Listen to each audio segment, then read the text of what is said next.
Jai dear students. Now, in the last video, we discussed about the money, right? We saw the meaning of the money, the functions of the money, and the types of the money. Now, today we will start with the second part of the money. That is, with the second part of this chapter, that is inflation, right? We will start with the inflation.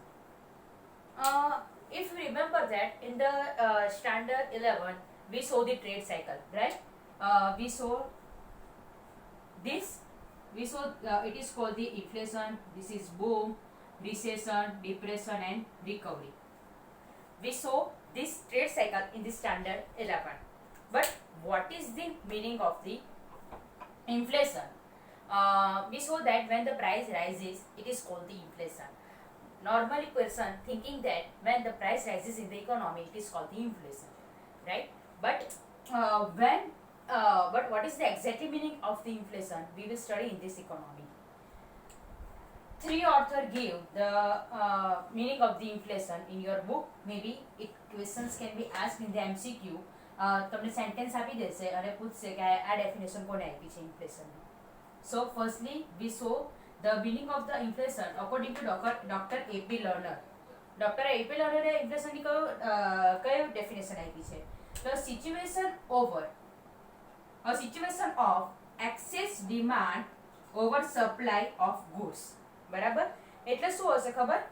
Supply ઓછી હશે, demand વધારે હશે. બરાબર? Supply ઓછી હશે, demand વધારે હશે તો શું થશે? પ્રાઇસ રાઇઝ થશે.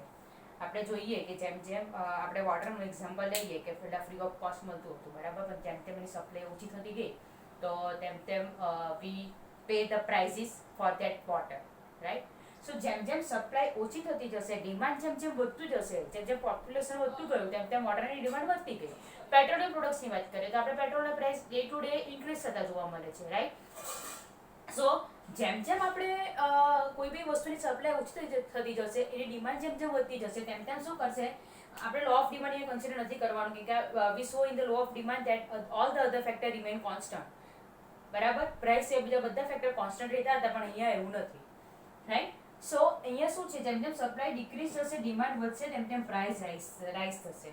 સો શું કીધું છે? The situation of access demand over supply of goods is called inflation, right? આ ડેફિનેશન કોને આપી છે? એપી લર્નરે. ઇઝી ડેફિનેશન છે.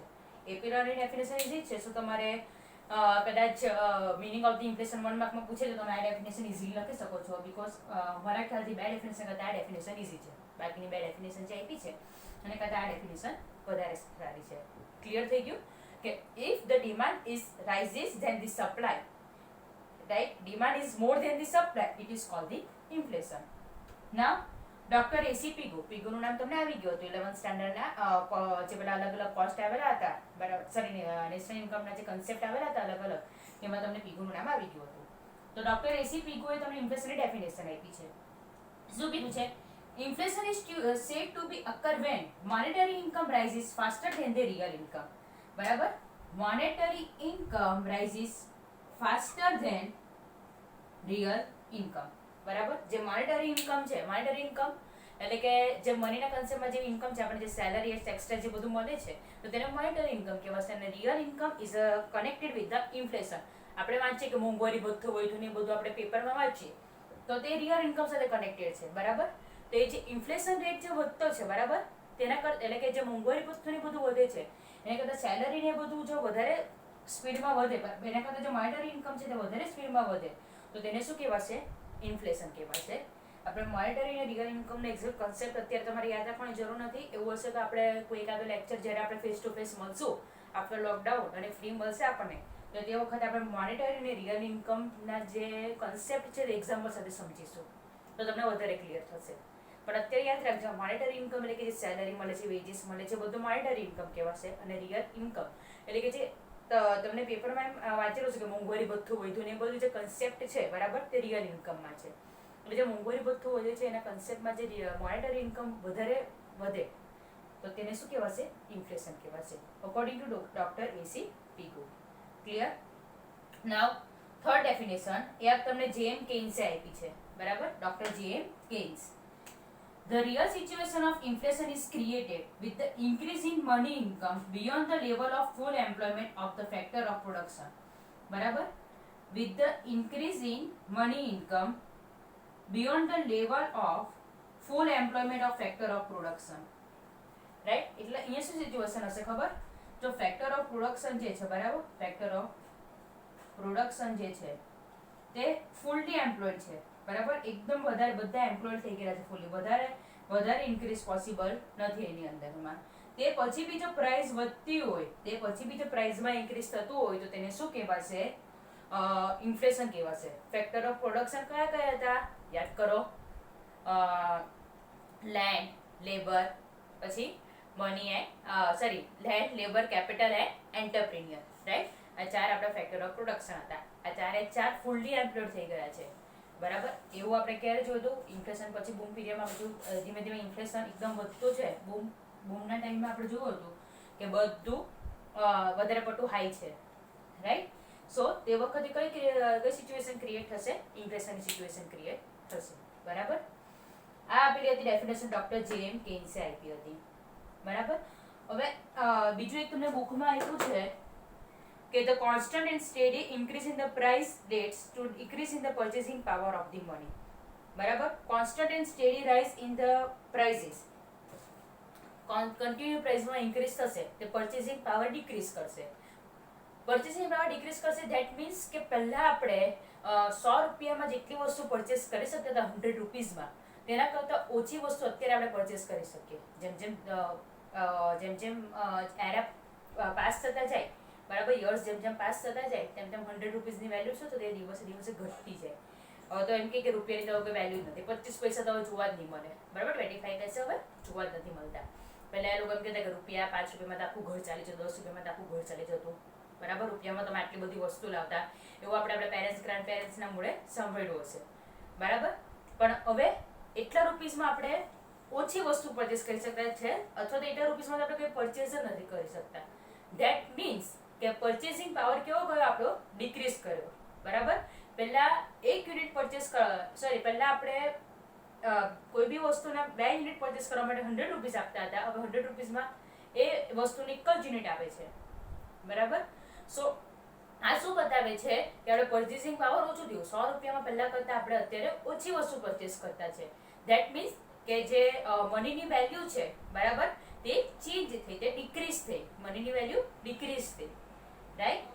સો તે સિચ્યુએશનને શું કહેવાશે? કોન્સ્ટન્ટ જો પ્રાઇસ લેવલ રાઇઝ જાય તો મનીની વેલ્યુ દિવસે દિવસે ડિક્રીઝ થતી જશે.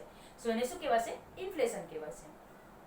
નાવ આ બધાના જે ડેફિનેશન્સ આપી છે એના પરથી અમુક કેરેક્ટરિસ્ટિક્સ આપ્યા છે. 4 કેરેક્ટરિસ્ટિક્સ છે, તમને 2 માર્ક્સના ક્વેશ્ચનમાં કે 3 માર્ક્સના ક્વેશ્ચનમાં પૂછી શકે છે, બરાબર. 2 or 3 માર્ક્સના ક્વેશ્ચનમાં તમને જે કેરેક્ટરિસ્ટિક્સ આપી છે તે પૂછી શકે છે. ઇઝી જ છે.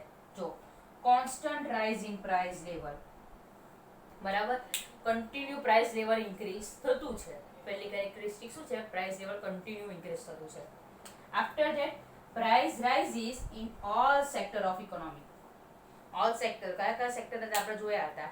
Agriculture, industry and service sector. આ ત્રણ સેક્ટરમાં જે પ્રાઇસ છે તે ઇન્ક્રીઝ થતું છે, રાઈટ?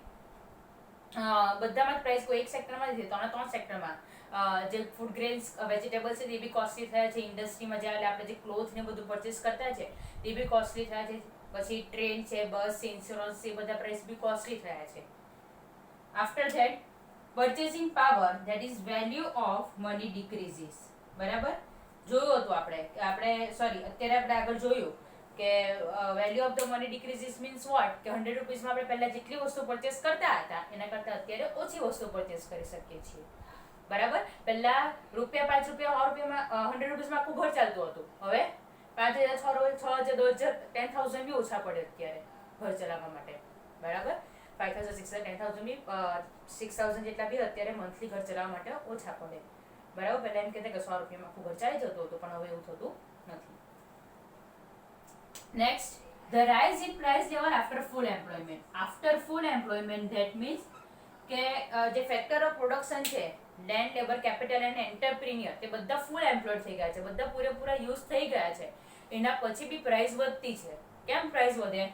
બીકોઝ સપ્લાય તો છે જ નહીં, ફેક્ટર ઓફ પ્રોડક્શન જે છે બરાબર એની ડિક્રીઝ છે, સપ્લાય તો છે જ નહીં, ઉપરથી ડિમાન્ડ વધે છે એટલે પ્રાઇસ વધવાની, બરાબર. ફેક્ટર ઓફ પ્રોડક્શન છે તે તો છે જ નહીં, સપ્લાય ડિક્રીઝ થવાની, ડિમાન્ડ વધવાની, એના લીધે પ્રાઇસ ઇન્ક્રીઝ થવાની. તો આ 4 કેરેક્ટરિસ્ટિક્સ છે, બધામાં પ્રાઇસ રેઝ જ લખવાનું છે. પ્રાઇસ રેઝ બધામાં કોમન છે. Firstly constant rise in the price level, second છે ઓલ સેક્ટરમાં પ્રાઇસ રેઝ થાય, થર્ડ આપણે આ લઈ લઈએ કે the price in the price level after the full employment, બરાબર. અને લાસ્ટ વન લખવાનું છે ધ પર્ચેસિંગ પાવર ડિક્રીઝિસ. એટલે પહેલા ત્રણ આ જે રાઇઝ છે તે સાથે લઈ દેજો અને પછી જે પર્ચેસિંગ પાવર ડિક્રીઝ થાય તે લાસ્ટ લખી દેજો. તો આ 4 કેરેક્ટરિસ્ટિક્સ ઇમ્પોર્ટન્ટ છે, તમને 2 કે 3 માર્ક્સમાં પૂછી શકે છે. નાઉ એના સિવાય તમને બીજા 3 પોઈન્ટ આપ્યા છે ઇન્ફ્લેશનમાં. કેરેક્ટરિસ્ટિક્સ પોઈન્ટની અંદર જ આપેલા છે, પણ કેરેક્ટરિસ્ટિક્સની અંદર ઇન્ક્લુડ થતા નથી. મે બી લોંગ ક્વેશ્ચનમાં જો તમને પૂછાય ઇન્ફ્લેશન વિશે શોર્ટ નોટ, તો તમારે મીનિંગ, કેરેક્ટરિસ્ટિક્સ ને બીજા જે પોઈન્ટ છે તે તમને 5 માર્ક્સમાં પૂછાય તો લખવા પડે. કોઝિસ નહીં લખવાનો હોય તો, બરાબર. કોઝિસ ને કેરેક્ટરિસ્ટિક્સ જો લખવાનો હોય તો તમારે આ 3 બી મેન્શન કરવા પડશે. આના જે સેપરેટ છે તો ત્રણે પણ સેપરેટલી 1 માર્કમાં પૂછી શકાય છે. હવે કેવી રીતે પૂછાય તે આપણે જોઈએ. ફર્સ્ટલી શું કીધું છે, when government has kept control over and suppresses increases in price level via rules. કોનું નામ આવ્યું છે? ગવર્નમેન્ટનું નામ આવ્યું છે, બરાબર. શું કરે છે? કંટ્રોલ ઓવર જે પ્રાઇસમાં ઇન્ક્રીઝ થતું છે તેને કંટ્રોલ કરે છે. via rules, law and subsidy, it is known as the suppressed inflation. હવે કોઈ વખત શું થાય કે આપણે જોવા મળે કે પ્રાઇસ બધી એમ સિચ્યુએશનમાં બધા પ્રાઇસીસ હાઈ હોય, આ તે એક્સ્ટ્રા થતું હોય તો ગવર્નમેન્ટ અમુક સબસિડી પ્રોવાઈડ કરે, અમુક રૂલ્સ રાખે કે આના કરતાં વધારે પ્રાઇસ રાખવાના નહીં, બરાબર. એવા અમુક રૂલ્સ ને રેગ્યુલેશન ને બધું રાખે, બરાબર. તે ટાઈમે આપણે પ્રાઇસ વધતી જોવા નહીં મળે કે ભાઈ ગવર્મેન્ટે બધા રૂલ્સ રેગ્યુલેશન લાવ્યા, આફ્ટર ધેટ સબસિડી પ્રોવાઈડ કરી, સબસિડી પ્રોવાઈડ કરે એટલે જે પ્રોડ્યુસર છે ને પોતાનું મળી રહેતું છે એટલે પ્રાઇસ ધીમે ધીમે ડિક્રીઝ થવાની, બરાબર. પણ એટલે પ્રાઇસ ઇન્ક્રીઝ થતી નથી તો બી એને ઇન્ફ્લેશન કહેવાશે. અને કયું ઇન્ફ્લેશન કહેવાશે? સપ્રેસ્ડ ઇન્ફ્લેશન કહેવાશે. Most important for the 1 mark question, બરાબર. 1 માર્કમાં તમને આ ક્વેશ્ચન પૂછી શકે છે કે suppress what is suppressed inflation. તો તમારે આ લખવાનું કે ગવર્નમેન્ટ જ્યારે કોઈ પ્રાઇસ કંટ્રોલ કરવાની ટ્રાય કરે, જો માર્કેટમાં સિચ્યુએશન બગાડવાની છે અને પ્રાઇસ કંટ્રોલ કરવાની ટ્રાય કરે તો તે વખતે પ્રાઇસ ઇન્ક્રીઝ થતી આપણને દેખાય નહીં, પણ એમાં ગવર્નમેન્ટનો હાથ છે એટલે એને શું કહેવાશે? સપ્રેસ્ડ ઇન્ફ્લેશન કહેવાશે. Next, if in economy for shorter period of the time there is increase in the price of the limited goods or services, it is not an inflation. જો શોર્ટર પીરિયડ ઓફ ટાઈમમાં તે જો છે તે price increase થાય, બરાબર, limited goods ઓર services, તો તેને ઇન્ફ્લેશન કહેવાશે નહીં. એમને તમને પૂછી શકાય when there is a no inflation, તો તે વખતે તમારે આન્સર લખવાનો કે જો હવે કોઈ વખત ખાલી ઓનિયન કે પછી કોઈ વખત ખાલી ટોમેટોઝ ના આપણને પ્રાઇસ ઇન્ક્રીઝ થતા જોવા મળે, બરાબર. વી સો ઇન સમ ટાઈમ કે આપણે જોઈએ તો મોટે ભાગે મોન્સૂન સિઝન ને બધું હોય ત્યારે અમુક પ્રોડક્ટ્સની જે પ્રાઇસ છે ઓનિયન ને બધાય તે આપણને વધતી જોવા મળે, બરાબર. તો તે ખાલી અમુક લિમિટેડ ગુડ્સ અને સર્વિસીસના જ પ્રાઇસ વધતા છે તો તે વસ્તુને ઇન્ફ્લેશન કહેવાશે નહીં. ક્લિયર? કે અમુક જ ગુડ્સ અને સર્વિસીસના પ્રાઇસ જો ઇન્ક્રીઝ થતી હોય તો તેને ઇન્ફ્લેશન નહીં કહેવાશે. જ્યારે બધા સેક્ટરમાં પ્રાઇસ ઇન્ક્રીઝ થતું હોય ને લોંગ પીરિયડમાં થતું હોય તો તેને જ ઇન્ફ્લેશન કહેવાશે. ક્લિયર થયું?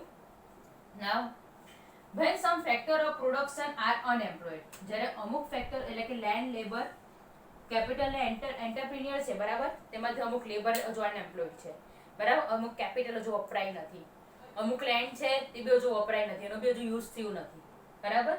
તો અમુક જે ફેક્ટર ઓફ પ્રોડક્શન છે તે અનએમ્પ્લોયડ છે અને જો પ્રાઇસ વધતી છે, બરાબર, પ્રાઇસ જો ઇન્ક્રીઝ થતી છે તો પ્રોડ્યુસર શું કરશે? બરાબર, વધારે પ્રોડ્યુસ કરવાની ટ્રાય કરશે, વધારે પ્રોડ્યુસ કરવાની ટ્રાય કરશે.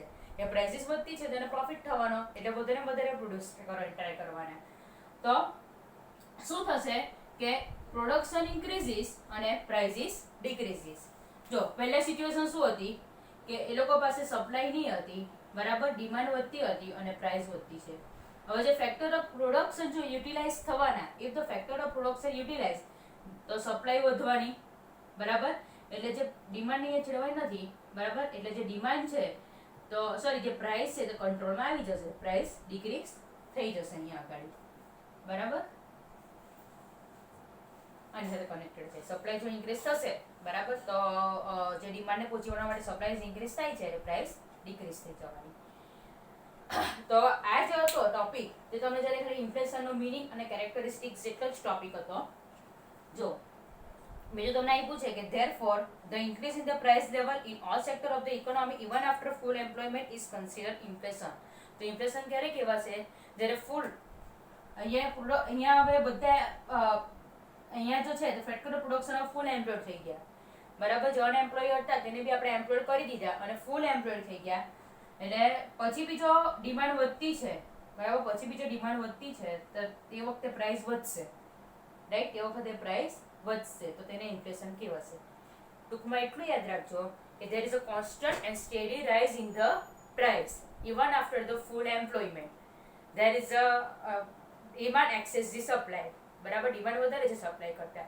આ ત્રણ વસ્તુ યાદ રાખવાની છે ઇન્ફ્લેશન માટે. અને it is the harmful for the economy. Inflation અને ડિફ્લેશન બે સિચ્યુએશન ઇકોનોમી માટે હાર્મફુલ છે, એટલું યાદ રાખવાનું. અત્યારે જ આપણે જોઈએ કે ઇકોનોમી કેવું આવી ગઈ છે, ઇકોનોમીમાં મંદી આવી ગઈ છે. એમ કે મંદી એટલે શું? ડિફ્લેશન આવી ગયેલું છે અત્યારે, બરાબર. બધા લોકડાઉનના કારણે બધા બિઝનેસ ને બધું બંધ છે, એના લીધે ગવર્મેન્ટ સબસિડીઝ ને બધું પ્રોવાઈડ કરીને બધી અત્યારે આપણે જોયું હતું કે લોન ને બધું પ્રોવાઈડ કરે છે ગવર્મેન્ટ, રાઈટ. સો તો એવી સિચ્યુએશન શું છે, ઇકોનોમી માટે હાર્મફુલ છે, આપણને ખબર જ છે. તો ઇન્ફ્લેશન અને ડિફ્લેશન બે સિચ્યુએશન ઇકોનોમી માટે કેવી છે? હાર્મફુલ છે. હવે ઇન્ફ્લેશન આ ઇન્ક્રીઝ થવાના ને એ બધાને બીજા એકચ્યુઅલી કોઝિસ કયા છે તે આપણે જોયું કે એક્સેસ ડિમાન્ડ ઓવર સપ્લાય, બરાબર. આફ્ટર અ ફૂલ એમ્પ્લોયમેન્ટ, આ બધું આપણે જોયું. પણ એ બધું થવાના રીઝન શું છે, કયા છે? That is the causes of the inflation. Most important question for the 5 marks. એ આપણે નેક્સ્ટ વિડીયોમાં ડિસ્કસ કરીશું. એ ડિસ્કસ કરવાની સાથે આપણું ચેપ્ટર પૂરું થઈ જશે. સો આજે આપણે જોયું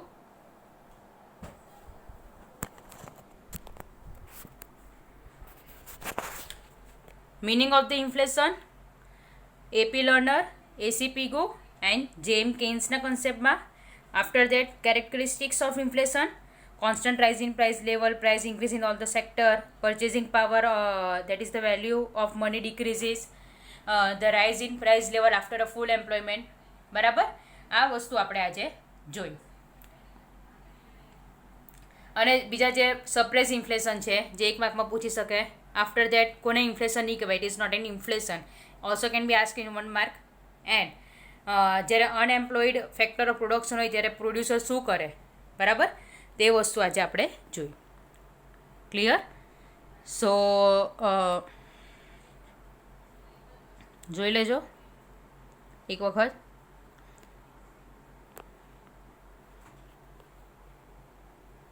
અને કોઈ બી ક્વેરી હોય તો તે પૂછી લેજો. Thank you all of you. Stay home, stay safe, take care. જય શ્રી કૃષ્ણ.